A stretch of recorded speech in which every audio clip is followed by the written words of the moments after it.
Monsieur le Président. Très bien. Je vous écoute. Nous sommes dans le cadre de l'insertion par l'activité économique et la région souhaite mettre en place un nouvel engagement pour l'emploi, plus actif et plus innovant, par la création de ce fonds de transition économie sociale et solidaire en lieu et place du dispositif emploi tremplin IAE.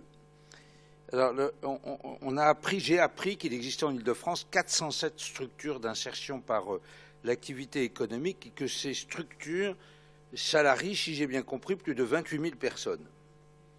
Deux axes de travail. L'axe 1 se concentre sur le nombre de sorties positives des publics concernés à l'issue du programme mis en place par la structure. L'axe 2 veut encourager la coopération et le regroupement des structures. Les structures déposeront des demandes qui seront examinées par un jury de sélection. L'affectation des aides à ces structures au titre du Fonds de transition économie sociale et solidaire se fait en commission permanente et le montant provisionnel dans ce rapport de ce fonds est de 1 million d'euros. Et enfin, un accord cadre sur l'insertion par l'activité économique sera signé et donc votre délibération veut faire adopter le dispositif du fonds de transition et cet accord cadre régional. Cet accord cadre engage des signataires sur 3 axes.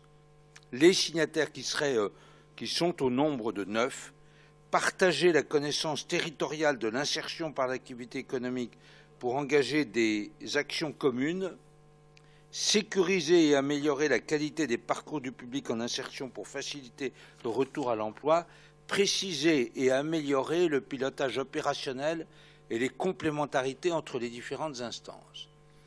À notre sens, cet accord cadre est une suite de vœux pieux. Il n'y a pas de véritables engagements. En vérité, ce n'est pas un contrat. Là encore, nous dénonçons le fait que nous nageons en pleine technocratie. C'est vrai que vos intentions sont bonnes, comme souvent, mais vous ne parvenez pas encore vraiment à innover en vous dégageant de la gangue technocratique. Nous doutons fort donc de l'efficacité de votre dispositif. Nous allons le voter. Nous ne voulons pas retarder ou affaiblir la moindre tentative pour améliorer l'emploi.